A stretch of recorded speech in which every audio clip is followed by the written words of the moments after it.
read for you by Chiquito Crasto. At Crichton Abbey, by Mary Elizabeth Braddon. The Crichtons were very great people in that part of the country where my childhood and youth were spent. To speak of Squire Crichton was to speak of a power in that remote western region of England. Crichton Abbey had belonged to the family ever since the reign of Stephen, and there was a curious old wing and a cloistered quadrangle still remaining of the original edifice and in excellent preservation. The rooms at this end of the house were low, and somewhat darksome and gloomy, it is true, but though rarely used, they were perfectly habitable, and were in service on great occasion when the abbey was crowded with guests. The central portion of the abbey had been rebuilt in the reign of Elizabeth, and was of noble and palatial proportions. The south wing and a long music-room with 8 tall narrow windows added on to it were as modern as the time of Anne. Altogether, the abbey was a very splendid mansion, and one of the chief glories of our county. All the land in Crichton parish, and for a long way beyond its boundaries, belonged to the great squire. The parish church was within the park walls, and the living in the squire's gift, not a very valuable benefice, but a useful thing, to bestow upon a younger son's younger son, once in a way, or sometimes on a tutor or dependent of the wealthy house. I was a Crichton, and my father, a distant cousin of the reigning squire, had been rector of Crichton parish.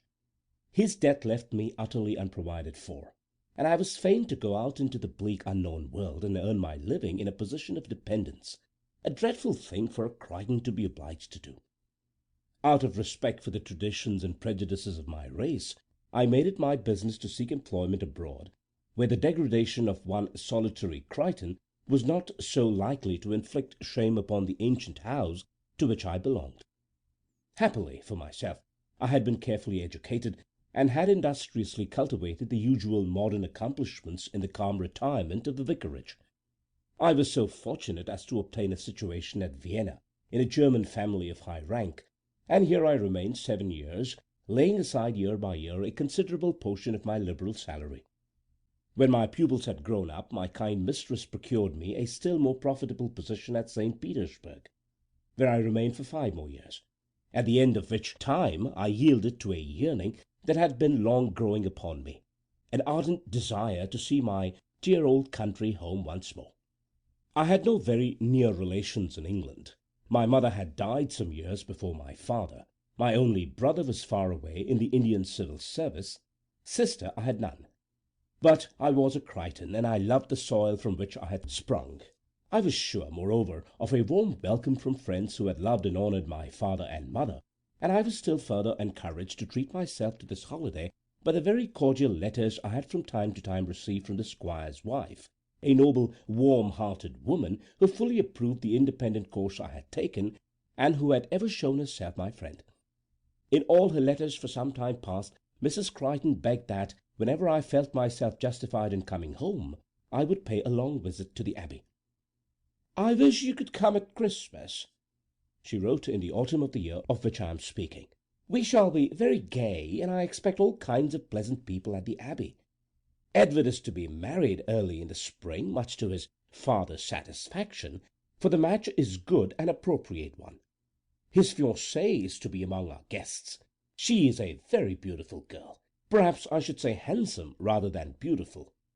Julia Tremaine, one of the Tremaines of old Cote near Hazewell, a very old family, as I dare say you remember. She has several brothers and sisters, and will have little, perhaps nothing, from her father. But she has a considerable fortune left her by an aunt, and is thought quite an heiress in the county. Not, of course, that this latter fact had any influence with Edward. He fell in love with her at an assize ball in his usual impulsive fashion, and proposed to her in something less than a fortnight. It is, I hope and believe, a thorough love match on both sides. After this followed a cordial repetition of the invitation to myself. I was to go straight to the abbey when I went to England, and was to take up my abode there as long as ever I pleased. The letter decided me. The wish to look on the dear scenes of my happy childhood had grown almost into a pain. I was free to take a holiday without detriment to my prospects. So, early in December, regardless of the bleak, dreary weather, I turned my face homewards, and made the long journey from St. Petersburg to London under the kind escort of Major Manson, a Queen's messenger, who was a friend of my late employer, the Baron Freuchdorf, and whose courtesy had been enlisted for me by that gentleman. I was 33 years of age. Youth was quite gone. Beauty I had never possessed, and I was content to think of myself as a confirmed old maid, a quiet spectator of life's great drama, disturbed by no feverish desire for an active part in the play. I had a disposition to which the kind of passive existence is easy. There was no wasting fire in my veins. Simple duties, rare and simple pleasures filled up my sum of life. The dear ones who had given a special charm and brightness to my existence were gone. Nothing could recall them, and without them actual happiness seemed impossible to me. Everything had a subdued and neutral tint. Life at its best was calm and colourless, like a grey sunless day in early autumn, serene but joyless. The old abbey was in its glory when I arrived there at about 9 o'clock on a clear, starlit night. A light frost whitened the broad sweep of grass that stretched away from the long stone terrace in front of the house to a semicircle of grand old oaks and beeches. From the music room at the end of the southern wing to the heavily framed Gothic windows of the old room on the north there shone one blaze of light. The scene reminded me of some weird palace in a German legend, and I half expected to see the lights fade out all in a moment, and the long stone façade wrapped in sudden darkness. The old butler, whom I remembered from my very infancy, and who did not seem to have grown a day older during my 12 years' exile, came out of the dining-room as the footman opened the hall door for me, and gave me cordial welcome, nay, insisted upon helping to bring my portmanteau with his own hands, an act of unusual condescension, the full force of which was felt by his subordinates. "It's a real treat to see your pleasant face once more, Miss Sarah," said this faithful retainer, as he assisted me to take off my travelling cloak and took my dressing-bag from my hand. "You look a trifle older than when you used to live at the vicarage 12 years ago, but you're looking uncommon well for all that, and Lord love your heart, miss, how pleased they all will be to see you. Mrs. told me with her own lips about your coming. You'd like to take off your bonnet before you go to the drawing-room, I dare say. The house is full of company. Call Mrs. Marjoram, James, will you?" The footman disappeared into the back regions, and presently reappeared with Mrs. Marjoram, a portly dame, who, like Truefold the butler, had been a fixture at the Abbey in time of the present squire's father. From her I received the same cordial greeting, and by her I was led off up the staircases and along corridor, till I wondered where I was being taken. We arrived at last at a very comfortable room, a square tapestried chamber with a low ceiling supported by a great oaken beam. The room looked cheery enough, with a bright fire roaring in the wide chimney, but it had a somewhat ancient aspect, which the superstitiously inclined might have associated with possible ghosts. I was fortunately of a matter-of-fact disposition, utterly sceptical upon the ghost subject, and the old-fashioned appearance of the room took my fancy. "We are in King Stephen's Wing, are we not, Mrs. Marjoram?" I asked. "This room seems quite strange to me. I doubt if I have ever been in it before." "Very likely not, miss. Yes, this is the old wing. Your window looks out into the old stable-yard, where the kennel used to be in the time of your squire's grandfather, when the Abbey was even a finer place than it is now, I've heard say. We are so full of company this winter, you see, miss, that we are obliged to make use of all these rooms. You'll have no need to feel lonesome. There's Captain and Mrs. Cramwick in the next room to this, and the two Miss Newports in the blue room opposite. My dear good Marjoram, I like my quarters excessively, and I quite enjoy the idea of sleeping in a room that was extant at the time of Stephen, when the Abbey really was an abbey. I dare say some grave old monk had worn these boards with his devout knees." The old woman stared dubiously, with the air of a person who had small sympathy with monkish times, and begged to be excused for leaving me. She had so much on her hands just now. There was coffee to be sent in, and she doubted if the still-room maid would manage matters properly if she, Mrs. Marjoram, were not at hand to see that things were right. "You've only to ring your bell, miss, and Susan will attend to you. She's used to help waiting on our young lady sometimes, and she's very handy. Missus has given particular orders that she should always be at your service." "Mrs. Crichton is very kind, I assure you, Marjoram. I don't require the help of a maid once in a month. I'm accustomed to do everything for myself. There, run along, Mrs. Marjoram, and see after your coffee, and I'll be down in the drawing-room in 10 minutes. Are there many people there, by the by?" "A good many. There's Miss Tremaine, and her mamma and young sister. Of course you've heard all about the marriage. Such a handsome young lady. Rather too proud for my liking. But the Tremaines were always a proud family, and this one's an heiress. Mr. Edward is so fond of her. Thinks the ground is scarcely good enough for her to walk upon, I do believe. And somehow I can't help wishing he'd chosen someone else, someone who could have thought more of him, and who would not take all his attention in such a cool off-hand way. But of course it isn't my business to say such things, and I wouldn't venture upon it to any one but you, Miss Sarah." She told me that I would find dinner ready for me in the breakfast-room, and then bustled off, leaving me to my toilet. This ceremony I performed as rapidly as I could, admiring the perfect comfort of my chamber as I dressed. Every modern appliance had been added to the sombre and ponderous furniture of an age gone by, and the combination produced a very pleasant effect. Perfume bottles of ruby-coloured Bohemian glass, china brush trays and ring-stands brightened the massive oak dressing-table. A low, luxurious, chintz-covered easy-chair of the Victorian era stood before the hearth. A dear little writing-table of polished maple was placed conveniently near it, and in the background the tapestried walls loomed duskily, as they had once done hundreds of years before my time. I had no leisure for dreamy musings on the past, however provocative though the chamber might be of such thoughts. I arranged my hair in its usual simple fashion, and put on a dark grey silk dress trimmed with some fine old black lace that had been given to me by the Baroness, an unobtrusive demi-toilette adapted to any occasion. I tied a massive gold cross, an ornament that had belonged to my dear mother, round my neck with a scarlet ribbon, and my costume was complete.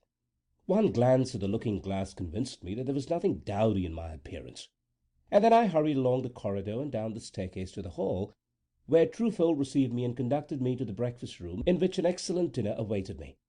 I did not waste much time over this repast, although I had eaten nothing all day, for I was anxious to make my way to the drawing-room. Just as I had finished, the door opened and Mrs. Crichton sailed in, looking superb in a dark green velvet dress richly trimmed with old point lace.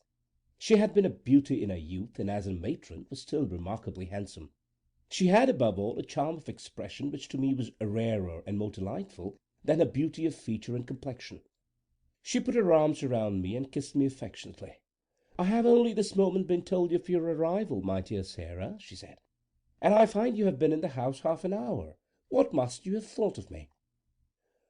"What can I think of you, except that you are all goodness, my dear Fanny? I did not expect you to leave your guests to receive me, and I am really sorry that you have done so. I need no ceremony to convince me of your kindness." "But, my dear child, it is not a question of ceremony. I have been looking forward so anxiously to your coming, and I should not have liked to see you for the first time before all those people. Give me another kiss, that's darling. Welcome to Crichton. Remember, Sarah, this house is always to be your home whenever you have need of one." "My dear kind cousin, and you are not ashamed of me, who have eaten the bread of strangers?" "Ashamed of you? No, my love. I admire your industry and spirit. And now come to the drawing-room. The girls will be so pleased to see you." And I to see them. They were quite little things when I went away, romping in the hay-fields in their short white frocks, and now I suppose they are handsome young women. They are very nice-looking, not as handsome as their brother. Edward is really a magnificent young man. I do not think my maternal pride is guilty of any gross exaggeration when I say that. "And Miss Tremaine," I said. "I am very curious to see her." I fancied a faint shadow come over my cousin's face as I mentioned this name. "Miss Tremaine, yes, you cannot fail to admire her," she said, rather thoughtfully. She drew my hand through her arm and led me to the drawing-room, a very large room with a fireplace at each end, brilliantly lighted to-night, and containing about 20 people scattered about in little groups, and all seeming to be talking and laughing merrily. Mrs. Crichton took me straight to one of the fireplaces, beside which 2 girls were sitting on a low sofa, while a young man of something more than 6 feet stood near them, with his arm resting on the broad marble slab of the mantelpiece. A glance told me that this young man with the dark eyes and crisp waving brown hair was Edward Crichton. His likeness to his mother was in itself enough to tell me who he was, but I remembered the boyish face and bright eyes which had so often looked up to mine in the days when the heir of the Abbey was one of the most juvenile scholars at Eton. The lady seated nearest Edward Crichton attracted my chief attention, for I felt sure that this lady was Miss Tremaine. She was tall and slim, and carried her head and neck with a stately air, which struck me more than anything in that first glance. Yes, she was handsome, undeniably handsome, and my cousin had been right when she said I could not fail to admire her. But to me the dazzlingly fair face with its perfect features, the marked aquiline nose, the sharp upper lip expressive of unmitigated pride, the full cold blue eyes, penciled brows, and an aureole of pale gold hair, was the very reverse of sympathetic. That Miss Tremaine must needs be universally admired it was impossible to doubt, but I could not understand how any man could fall in love with such a woman. She was dressed in white muslin, and her only ornament was a superb diamond locket, heart-shaped, tied around her long white throat with a broad black ribbon. Her hair, of which she seemed to have a great quantity, was arranged in a massive coronet of plaits, which surmounted the small head as proudly as an imperial crown. To this young lady Mrs. Crichton introduced me. "I have another cousin to present to you, Julia," she said, smiling. "Miss Sarah Crichton, just arrived from St. Petersburg." "From St. Petersburg? What an awful journey! How do you do, Miss Crichton? It was really very courageous of you to come so far. Did you travel alone?" "No, I had a companion as far as London, and a very kind one. I came on to the Abbey by myself." The young lady had given me her hand with rather a languid air, I thought. I saw the cold blue eyes surveying me curiously from head to foot, and it seemed to me as if I could read the condemnatory summing up, "A frump and a poor relation," in Miss Tremaine's face. I had not much time to think about her just now, for Edward Crichton suddenly seized both my hands, and gave me so hearty and loving a welcome that he almost brought the tears up from my heart into my eyes. Two pretty girls in blue crape came running forward from different parts of the room and gaily saluted me as Cousin Sarah, and the three surrounded me in a little cluster and assailed me with a string of questions. Whether I had remembered this, and whether I had forgotten that, the battle in the hayfield, the charity school tea party in the vicarage orchard, our picnics in Horsley Combe, our botanical and entomological excursions in Shorewell Common, and all the simple pleasures of their childhood and my youth. While this catechism was going on, Miss Tremaine watched us with a disdainful expression, which she evidently did not care to hide. "I should not have thought you capable of such Arcadian simplicity, Mr. Crichton," she said at last. "Pray continue your recollections. These juvenile experiences are most interesting." "I don't expect you to be interested in them, Julia," Edward answered, with a tone that sounded rather too bitter for a lover. "I know what a contempt you have for trifling rustic pleasures. Were you ever a child yourself, I wonder, by the way? I don't believe you ever ran after a butterfly in your life." Her speech put an end to our talk of the past somehow. I saw that Edward was vexed, and that all the pleasant memories of his boyhood had fled before that cold, scornful face. A young lady in pink, who had been sitting next Julia Tremaine, vacated the sofa, and Edward slipped into her place, and devoted himself for the rest of the evening to his betrothed. I glanced at his bright expressive face now and then as he talked to her, and could not help wondering what charm he could discover in one who seemed to me so unworthy of him. It was midnight when I went back to my room in the north wing, thoroughly happy in the cordial welcome that had been given me. I rose early next morning, for early rising had long been habitual to me, and drawing back the damask curtain that sheltered my window, looked out at the scene below.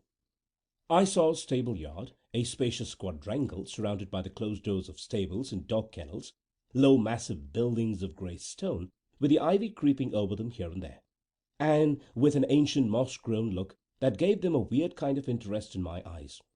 This range of stabling must have been disused for a long time, I fancied. The stables now in use were a pile of handsome red-brick buildings at the other extremity of the house, to the rear of the music-room, and forming a striking feature in the back view of the Abbey. I had often heard how the present squire's grandfather had kept a pack of hounds, which had been sold immediately after his death, and I knew that my cousin, the present Mr. Crichton, had been more than once requested to follow his ancestor's good example, for there were no hounds now within 20 miles of the Abbey, though it was a fine country for fox-hunting. George Crichton, however, the reigning lord of the Abbey, was not a hunting man. He had indeed a secret horror of the sport, for more than one scion of the house had perished untimely in the hunting field. The family had not been altogether a lucky one, in spite of its wealth and prosperity. It was not often that the goodly heritage had descended to the eldest son. Death in some form or other on too many occasions, a violent death, had come between the heir and his inheritance. And when I pondered on the dark pages in the story of the house, I used to wonder whether my cousin Fanny was ever troubled by morbid forebodings about her only and fondly loved son. Was there a ghost at Crichton, that spectral visitant without which the state and splendour of a grand old house seemed scarcely complete? Yes, I had heard of vague hints of some shadowy presence that had been seen on rare occasions within the precincts of the Abbey, but I had never been able to ascertain what shape it bore. Those whom I questioned were prompt to assure me that they had seen nothing. They had heard stories of the past, foolish legends most likely not worth listening to. Once, when I had spoken of the subject to my cousin George, he told me angrily never again to let him hear any allusion to that folly from my lips. That December passed merrily. The old house was full of really pleasant people, and the brief winter days were spent in one unbroken round of amusement and gaiety. To me the old familiar English country house life was a perpetual delight. To feel myself amongst kindred and unceasing pleasure. I could not have believed myself capable of being so completely happy. I saw a great deal of my cousin Edward, and I think he contrived to make Miss Tremaine understand that, to please him, she must be gracious to me. She certainly took some pains to make herself agreeable to me, and I discovered that in spite of that proud disdainful temper, which she so rarely took the trouble to conceal, she was really anxious to gratify her lover. Their courtship was not altogether a halcyon period. They had frequent quarrels, the details of which Edward's sisters, Sophie and Agnes, delighted to discuss with me. It was a struggle of two proud spirits for mastery. But my cousin Edward's pride was of a nobler kind, the lofty scorn of all things mean, a pride that does not ill become a generous nature. To me he seemed all that was admirable, and I was never tired of hearing his mother praise him. I think my cousin Fanny knew this, and that she used to confide in me as fully as if I had been her sister. "I dare say you can see I'm not quite so fond as I should be of Julia Tremaine," she said to me one day. "But I am very glad that my son is going to marry. Husbands has not been a fortunate family, you know, Sarah. The eldest sons have been wild and unlucky for generations past, and when Edward was a boy, I used to have many a bitter hour, dreading what the future might bring forth. Thank God he has been and is all that I can wish. He has never given me an hour's anxiety by any act of his. Yet I am not the less glad of his marriage. The heirs of Crichton who have come to an untimely end have all died unmarried. There was Hugh Crichton in the reign of George II, who was killed in a duel. John, who broke his back in the hunting field 30 years later. Theodore, shot accidentally by a schoolfellow at Eton. Jasper, whose yacht went down in the Mediterranean 40 years ago. An awful list, is it not, Sarah? I shall feel as if my son were safer somehow when he is married. It will seem as if he has escaped the ban that has fallen on so many of our house. He will have greater reason to be careful of his life when he is a married man." I agreed with Mrs. Crichton, but could not help wishing that Edward had chosen any other woman than the cold, handsome Julia. I could not fancy his future life happy with such a mate. Christmas came by and by, a real old English Christmas, frost and snow without, warmth and revelry within. Skating on the great pond in the park and sledging on the ice-bound high roads by day, private theatricals, charades, and amateur concerts by night, I was surprised to find that Miss Tremaine refused to take any active part in these evening amusements. She preferred to sit among the elders as a spectator, and had the air and bearing of a princess whose diversion, for all our entertainment, had been planned. She seemed to think that she fulfilled her mission by sitting still and looking handsome. No desire to show off appeared to enter her mind. Her intense pride left no room for vanity. Yet I knew that she could have distinguished herself as a musician if she had chosen to do so, for I had heard her sing and play in Mrs. Crichton's morning room, when only Edward, his sisters, and myself were present, and I knew that both as a vocalist and a pianist she excelled all our guests. The two girls and I had many a happy morning and afternoon, going from cottage to cottage in a pony carriage laden with Mrs. Crichton's gift to the poor of her parish. There was no public formal distribution of blanketing and coals, but the wants of all were amply provided for in a quiet, friendly way. Agnes and Sophie, aided by an indefatigable maid, the rector's daughter, and one or two other young ladies, had been at work for the last 3 months, making smart warm frocks and useful undergarments for the children of the cottagers, so that on Christmas morning every child in the parish was arrayed in a complete new set of garments. Mrs. Crichton had an admirable faculty of knowing precisely what was most wanted in every household, and our pony carriage used to convey a varied collection of goods, every parcel directed in the firm-free hand of the chatelaine of the Abbey. Edward used sometimes to drive us on these expeditions, and I found that he was eminently popular among the poor of Crichton parish. He had such an airy, pleasant way of talking to them, a manner which set them at their ease at once. He never forgot their names or relationships, or wants or ailments, had a packet of exactly the kind of tobacco each man liked best always ready in his coat pockets, and was full of jokes, which may not have been particularly witty, but which used to make the small low-roofed chambers ring with hearty laughter. Miss Tremaine coolly declined any share in these pleasant duties. "I don't like poor people," she said. "I dare say it sounds very dreadful, but it's just as well to confess my iniquity at once. I never can get on with them, or they with me. I'm not a simpatica, I suppose, and then I cannot endure their stifling rooms. The close faint odour of their houses gives me a fever. And again, what is the use of visiting them? It is only an inducement to them to become hypocrites. Surely it is better to arrange on a sheet of paper what it is just and fair for them to have: blankets and coals and groceries and money and wine, and so on, and let them receive the things from some trustworthy servant. In that case there need be no cringing on one side and no endurance on the other." "But you see, Julia, there are some kinds of people to whom that sort of thing is not a question of endurance," Edward answered, his face flushing indignantly. "People who like to share in the pleasure they give, who like to see the poor careworn faces light up with sudden joy, who like to make the sons of the soil feel that there is some friendly link between themselves and their masters, some point of union between the cottage and the great house. There is my mother, for instance. All these duties which you think so tiresome are to her an unfailing delight. There will be a change, I'm afraid, Julia, when you are mistress of the Abbey." "You have not made me that yet," she answered, "and there is plenty of time for you to change your mind if you do not think me suited for the position. I do not pretend to like your mother. It is better that I should not affect any feminine virtues which I do not possess." After this Edward insisted on driving our pony carriage almost every day, leaving Miss Tremaine to find her own amusement, and I think this conversation was the beginning of an estrangement between them, which became more serious than any of their previous quarrels had been. Miss Tremaine did not care for sledging, or skating, or billiard playing. She had none of the fast tendencies which have become so common lately. She used to sit in one particular bow window of the drawing-room all the morning, working a screen in Berlin wool and beads, assisted and attended by her younger sister Laura, who was a kind of slave to her, a very colourless young lady in mind, capable of no such thing as an original opinion, and in person a pale replica of her sister.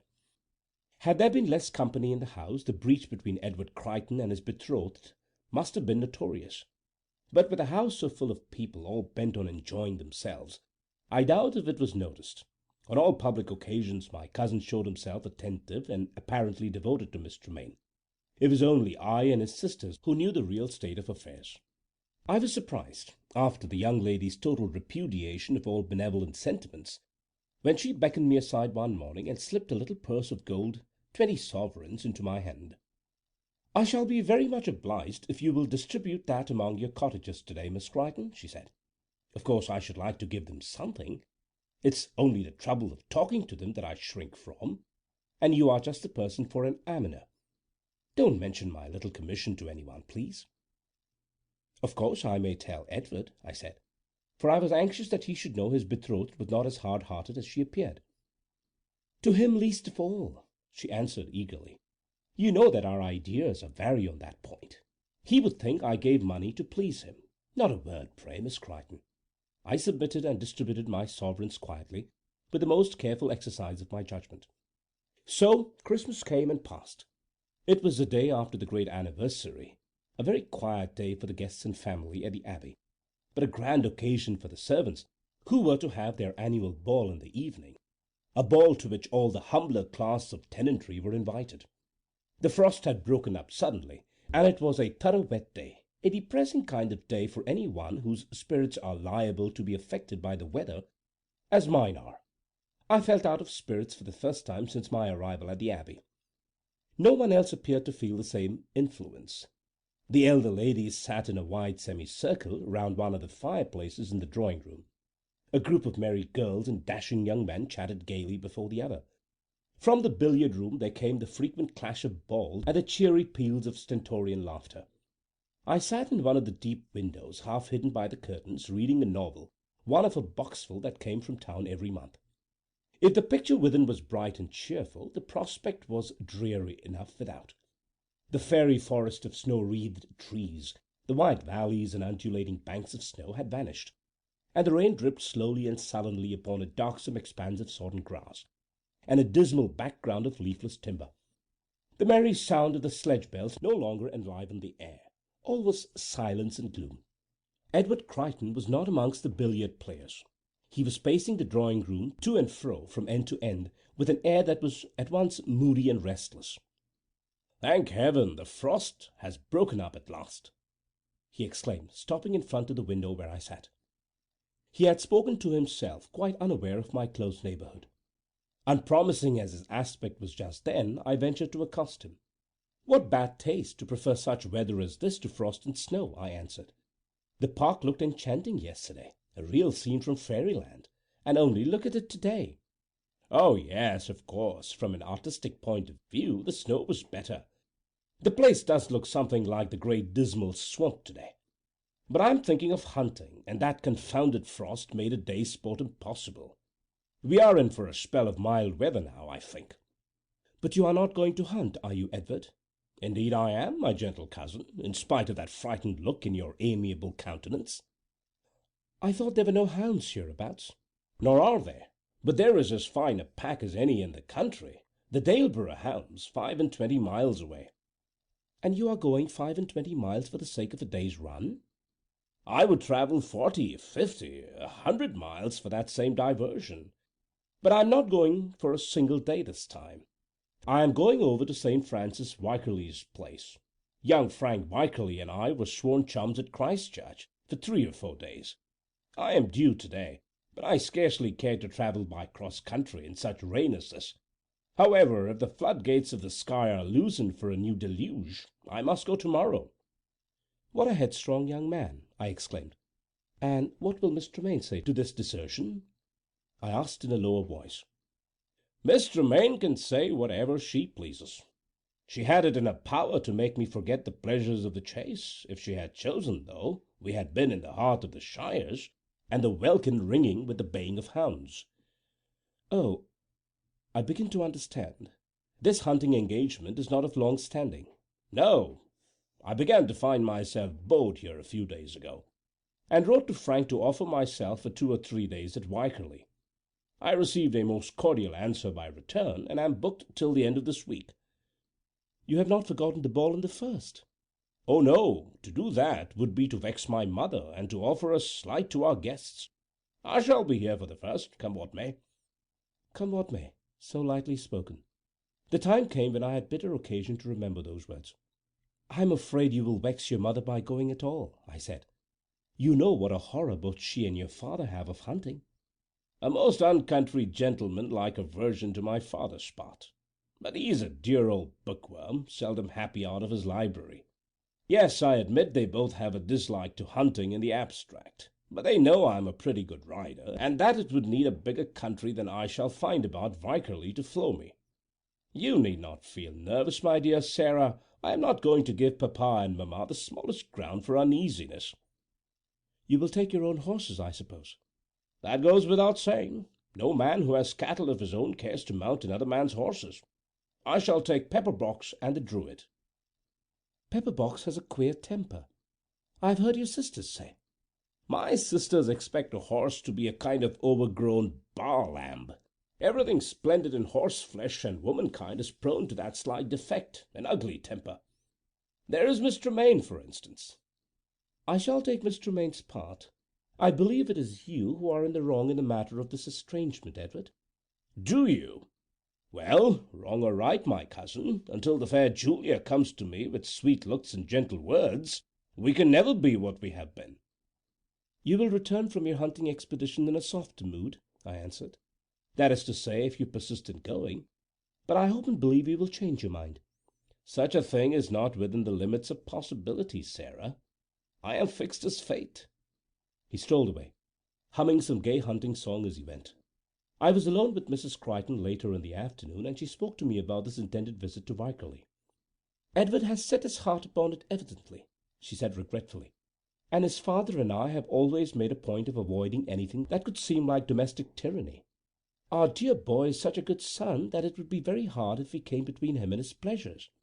You know what a morbid horror my husband has of the dangers of the hunting field, and perhaps I am almost as weak-minded. But in spite of this we have never interfered with Edward's enjoyment of a sport which he is passionately fond of, and hitherto, thank God, he has escaped without a scratch. Yet I have had many a bitter hour, I can assure you, my dear, when my son has been away in Leicestershire hunting 4 days a week. He rides well, I suppose?" "Superbly. He has a great reputation among the sportsmen of our neighbourhood. I dare say when he is master of the Abbey, he will start a pack of hounds and revive the old days of his great-grandfather, Meredith Crichton. I fancy the hounds were kennelled in the stable-yard below my bedroom window in those days, were they not, Fanny?" "Yes," Mrs. Crichton answered gravely, and I wondered at the sudden shadow that fell upon her face. I went up to my room earlier than usual that afternoon, and I had a clear hour to spare before it would be time to dress for the 7 o'clock dinner. This leisure hour I intended to devote to letter-writing, but on arriving in my room I found myself in a very idle frame of mind, and instead of opening my desk I seated myself in the low easy-chair before the fire and fell into a reverie. How long I had been sitting there I scarcely know. I had been half meditating, half dozing, mixing broken snatches of thought with brief glimpses of dreaming, when I was startled into wakefulness by a sound that was strange to me. It was a huntsman's horn, a few low plaintive notes on a huntsman's horn, notes which had a strange far-away sound that was more unearthly than anything my ears had ever heard. I thought of the music in Der Freitschutz, but the weirdest snatch of melody Weber ever wrote had not so ghastly a sound as these few simple notes conveyed to my ear. I stood transfixed, listening to that awful music. It had grown dusk. My fire was almost out, in the room in shadow. As I listened, a light flashed suddenly on the wall before me. The light was as unearthly as the sound, a light that never shone from earth or sky. I ran to the window, for this ghastly shimmer flashed through the window upon the opposite wall. The great gates of the stable-yard were open, and men in scarlet coats were riding in, a pack of hounds crowding in before them, obedient to the huntsman's whip. The whole scene was dimly visible by the declining light of the winter evening, and the weird gleams of a lantern carried by one of them. It was this lantern which had shone upon the tapestried wall. I saw the stable doors open, one after another, gentlemen and grooms alighting from their horses, the dogs driven into their kennel, the helpers hurrying to and fro, and that strange wan lantern light glimmering here and there in the gathering dusk. But there was no sound of horses' hoof or human voices, not one yelp or cry from the hounds. Since those faint far-away sounds of the horn had died out in the distance, the ghastly silence had been unbroken. I stood at my window quite calmly and watched while the group of men and animals in the yard below noiselessly dispersed. There was nothing supernatural in the manner of their disappearance. The figures did not vanish or melt into empty air. One by one I saw the horses led into their separate quarters. One by one the redcoats strolled out of the gates, and the grooms departed, some one way, some another. The scene, but for its noiselessness, was natural enough, and I had been a stranger in the house. I might have fancied that those figures were real, those stables in full occupation. But I knew that the stable-yard and all its range of building to have been disused for more than half a century. Could I believe that, without an hour's warning, the long-deserted quadrangle could be filled, the empty stalls tenanted? Had some hunting party from the neighbourhood sought shelter here, glad to escape the pitiless rain? That was not possible, I thought. I was an utter unbeliever in all ghostly things, ready to credit any possibility rather than suppose that I had been looking upon shadows. And yet the noiselessness, the awful sound of that horn, the strange unearthly gleam of that lantern, little superstitious as I might be, a cold sweat stood out upon my forehead, and I trembled in every limb. For some minutes I stood by the window, statue-like, staring blankly into the empty quadrangle. Then I roused myself suddenly and ran softly downstairs by a back staircase leading to the servants' quarters, determined to solve the mystery somehow or other.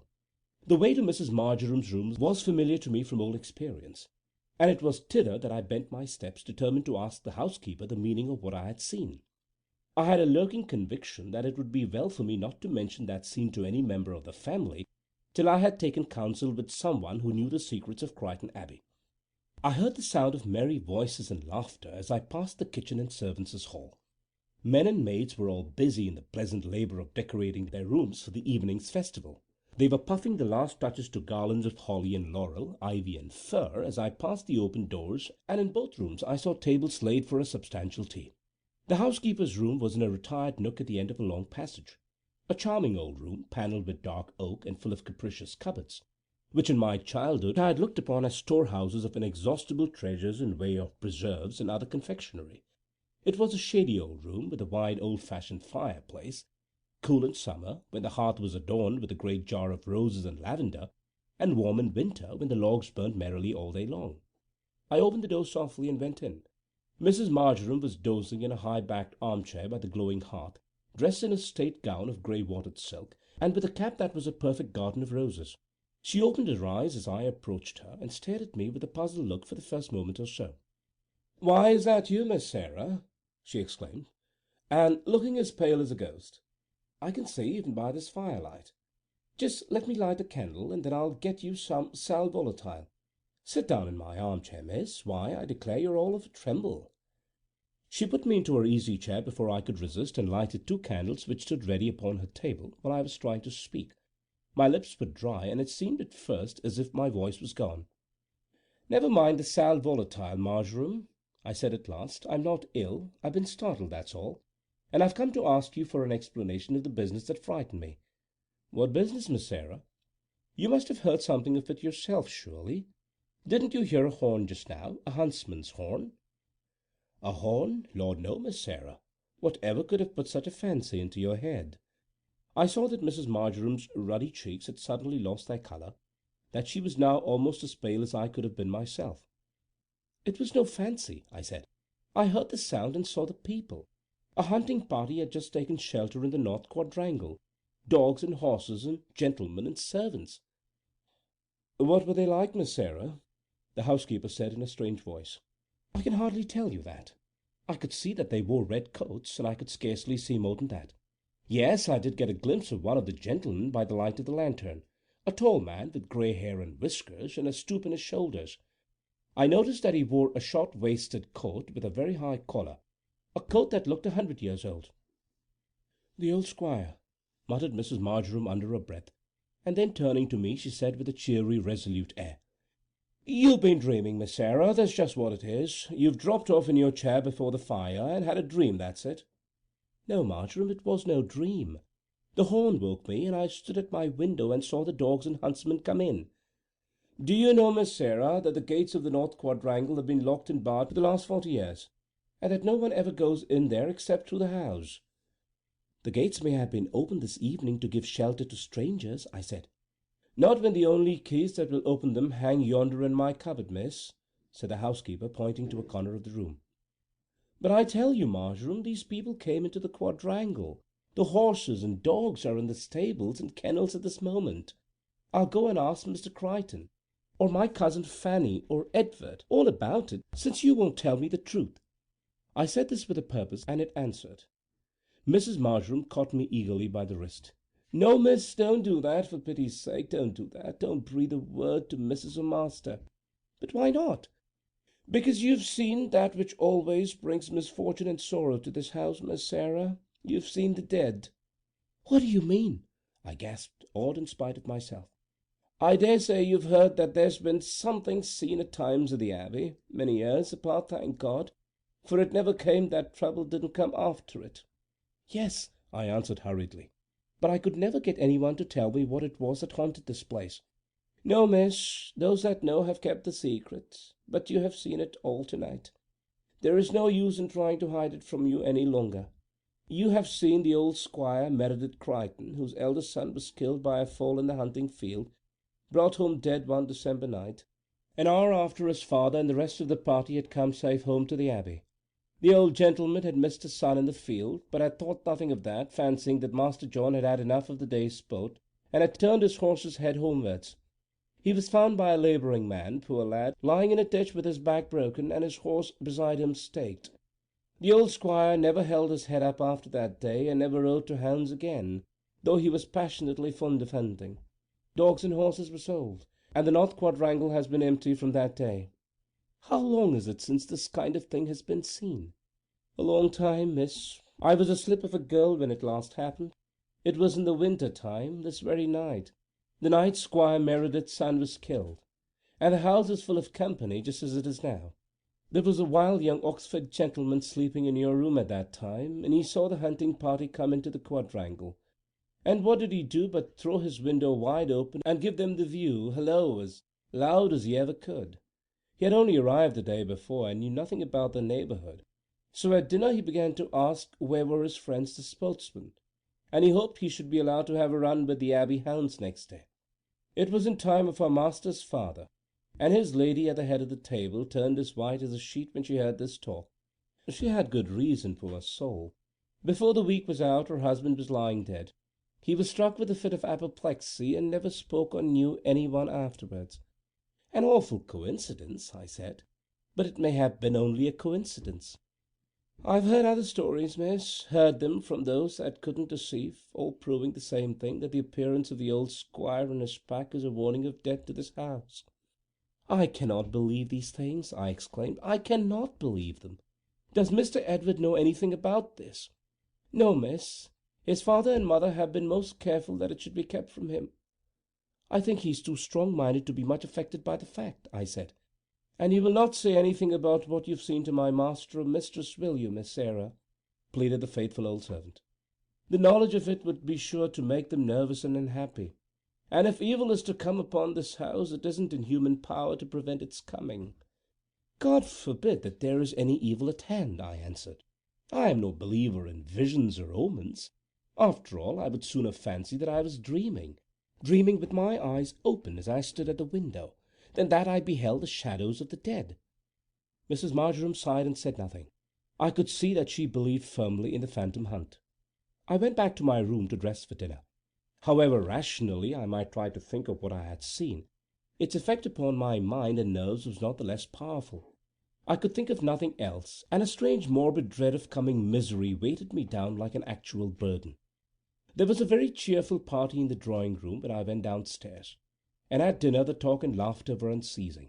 But I could see that my cousin Fanny's face was a little graver than usual, and I had no doubt she was thinking of her son's intended visit to Vikerley. At the thought of this a sudden terror flashed upon me. How if the shadows I had seen that evening were ominous of danger to him, to Edward, the heir and the only son of the house? My heart grew cold as I thought of this, and yet in the next moment I despised myself for such weakness. It is natural enough for an old servant to believe in such things, I said to myself, but for me, an educated woman of the world, preposterous folly. And yet from that moment I began to puzzle myself in the endeavour to devise some means by which Edward's journey might be prevented. Of my own influence I knew that I was powerless to hinder his departure by so much as an hour, but I fancied that Julia Tremaine could persuade him to any sacrifice of his inclination, if she could only humble her pride so far as to entreat it. I determined to appeal to her in the course of the evening. We were very merry all that evening. The servants and their guests danced in the great hall, while we sat in the gallery above, and in little groups upon the staircase, watching their diversions.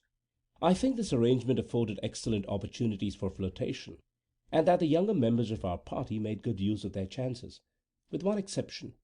Edward Crichton and his affianced contrived to keep far away from each other all the evening. While all was going on noisily in the hall below, I managed to get Miss Tremaine apart from the others in the embrasure of a painted window on the stairs, where there was a wide oaken seat. Seated here side by side, I described to her, under a promise of secrecy, the scene which I had witnessed that afternoon, and my conversation with Mrs. Marjoram. "But good gracious me, Miss Crichton!" the young lady exclaimed, lifting her pencilled eyebrows with unconcealed disdain. "You don't mean to tell me that you believe in such nonsense? Ghosts and omens and old woman's folly like that?" "I assure you, Miss Tremaine, it is most difficult for me to believe in the supernatural," I answered earnestly. "But that which I saw this evening was something more than human. The thought of it has made me very unhappy, and I cannot help connecting it somehow with my cousin Edward's visit to Wykerley. If I had the power to prevent his going, I would do it at any cost. But I have not. You alone have influence enough for that. For heaven's sake, use it. Do anything to hinder his hunting with the Daleborough hounds. You would have me humiliate myself by asking him to forego his pleasure, and that after his conduct to me during the last week. I confess that he has done much to offend you, but you love him, Miss Tremaine, though you are too proud to let your love be seen. I am certain that you do love him. For pity's sake, speak to him. Do not let him hazard his life, when a few words from you may prevent the danger. I don't believe he would give up this visit to please me, she answered, and I shall certainly not put it in his power to humiliate me by a refusal. Besides, all this fear of yours is such utter nonsense, as if nobody has ever hunted before. My brothers hunt 4 times a week every winter, and not one of them has ever been the worse for it yet. I did not give up the attempt lightly. I pleaded with this proud, obstinate girl for a long time, as long as I could induce her to listen to me. But it was all in vain. She stuck to her text. No one should persuade her to degrade herself by asking a favour of Edward Crichton. He had chosen to hold himself aloof from her, and she would show him that she could live without him. When she left Crichton Abbey, they would part as strangers. So the night closed, and at breakfast next morning I heard that Edward had started for Wykerley soon after daybreak. His absence made for me at least a sad blank in our circle. For one other also, I think, for Miss Tremaine's fair proud face was very pale, though she tried to seem gayer than usual, and exerted herself in quite an unaccustomed manner in her endeavour to be agreeable to everyone. The day passed slowly for me after my cousin's departure. There was a weight upon my mind, a vague anxiety which I struggled in vain to shake off. The house, full as it was of pleasant people, seemed to me to have become dull and dreary now that Edward was gone. The place where he had sat appeared always vacant to my eyes, though another filled it, and there was no gap on either side of the long dinner-table. Light-hearted young men still made the billiard-room resonant with their laughter. Merry girls flirted as gaily as ever, undisturbed in the smallest degree by the absence of the air of the house. Yet for me all was changed. A morbid fancy had taken complete possession of me. I found myself continually brooding over the housekeeper's words, those words that told me that the shadows I had seen boded death and sorrow to the house of Crichton. My cousins Sophie and Agnes were no more concerned about their brother's welfare than were their guests. They were full of excitement about the New Year's ball, which was to be a very grand affair. Every one of importance within 50 miles was to be present. Every nook and corner of the abbey would be filled with visitors coming from a great distance, while others were to be billeted upon the better class of tenantry round about. Altogether, the organization of this affair was no small business, and Mrs. Crichton's mornings were broken by discussions with the housekeeper, messages from the cook, interviews with the head gardener on the subject of floral decorations, and other details, which all alike demanded the attention of the chatelaine herself.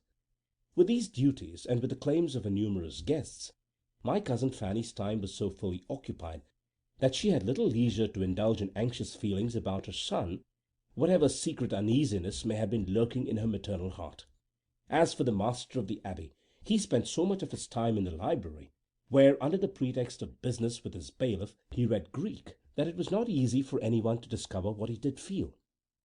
Once and once only I heard him speak of his son in a tone that betrayed an intense eagerness for his return.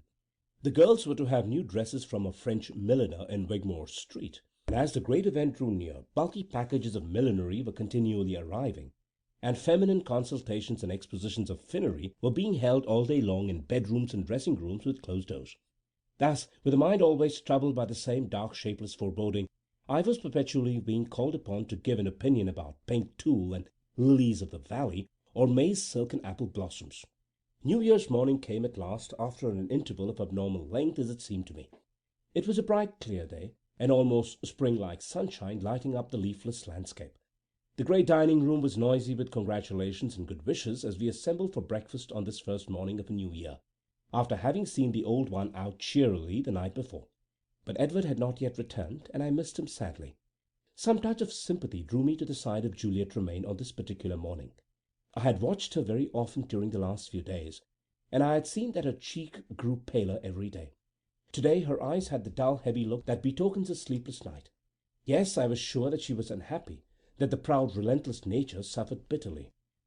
"He must be home to-day," I said to her in a low voice as she sat in stately silence before an untasted breakfast. "Who must?" she answered, turning towards me with a cold, distant look. "My cousin Edward. You know he promised to be back in time for the ball." "I know nothing of Mr. Crichton's intended movements," she said in her haughtiest tone, "but of course it is only natural that he should be here to-night. He would scarcely care to insult half the county by his absence, however little he may value those now staying in his father's house." "But you know that there is one here whom he does value better than anyone else in the world, Miss Tremaine," I answered, anxious to soothe this proud girl. "I know nothing of the kind. But why do you speak so solemnly about his return? He will come, of course. There is no reason he should not come." She spoke in a rapid manner that was strange to her, and looked at me with a sharp, inquiring glance that touched me somehow, it was so unlike herself. It revealed to me so keen an anxiety. "No, there is no reasonable cause for anything like uneasiness," I said. "But you remember what I told you the other night. That has preyed upon my mind, and it will be an unspeakable relief to me when I see my cousin safe at home." "I am sorry that you should indulge in such weakness, Miss Crichton." That was all she said. But when I saw her in the drawing-room after breakfast, she had established herself in a window that commanded a view of the long winding drive leading to the front of the Abbey. From this point she could not fail to see anyone approaching the house. She sat there all day. Everyone else was more or less busy with arrangements for the evening, or at any rate occupied with an appearance of business. But Juliet Tremaine kept her place by the window, pleading a headache as an excuse for sitting still, with a book in her hand all day, yet obstinately refusing to go to her room and lie down when her mother entreated her to do so. "You will be fit for nothing to-night, Julia," Miss Tremaine said almost angrily. "You have been looking ill for ever so long, and to-day you are as pale as a ghost." I knew that she was watching for him, and I pitied her with all my heart, as the day wore itself out and he did not come.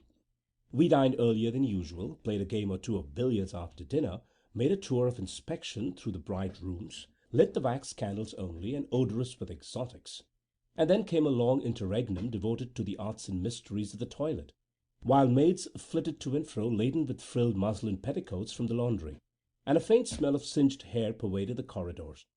At 10 o'clock the band was tuning their violins, and pretty girls and elegant-looking men were coming slowly down the broad oak staircase, as the roll of fast-coming wheels sounded louder and without, and stentorian voices announced the best people in the county. I have no need to dwell upon the details of that evening's festival. It was very much like other balls, a brilliant success, a night of splendor and enchantment for those whose hearts were light and happy, and who could abandon themselves utterly to the pleasure of the moment. A far-away picture of fair faces and bright-hued dresses, a wearisome kaleidoscopic procession of form and colour for those whose minds were weighed down with the burden of a hidden care. For me the music had no melody, the dazzling scene no charm. Hour after hour went by, supper was over, and the waltzers were enjoying those latest dances which always seemed the most delightful, and yet Edward Crichton had not appeared amongst us. There had been innumerable enquiries about him, and Mrs. Crichton had apologized for his absence as best she might. Poor soul! I well knew that his non-return was now a source of poignant anxiety to her, although she greeted all her guests with the same gracious smile, and was able to talk gaily and well upon every subject. Once, when she was sitting alone for a few minutes, watching the dancers, I saw the smile fade from her face and a look of anguish come over it. I ventured to approach her at this moment, and never shall I forget the look which she turned toward me. "My son, Sarah," she said in a low voice. "Something has happened to my son." I did my best to comfort her, but my own heart was growing heavier and heavier, and my attempt was a very poor one. Juliet Tremaine had danced a little at the beginning of the evening, to keep up appearances, I believe, in order that no one might suppose that she was distressed by her lover's absence. But after the first 2 or 3 dances she pronounced herself tired and withdrew to a seat amongst the matrons. She was looking very lovely in spite of her extreme pallor, dressed in white tulle, a perfect cloud of airy puffings, and with a wreath of ivy leaves and diamonds crowning her pale golden hair. The night waned, the dancers were revolving in the last waltz, when I happened to look towards the doorway of the end of the room.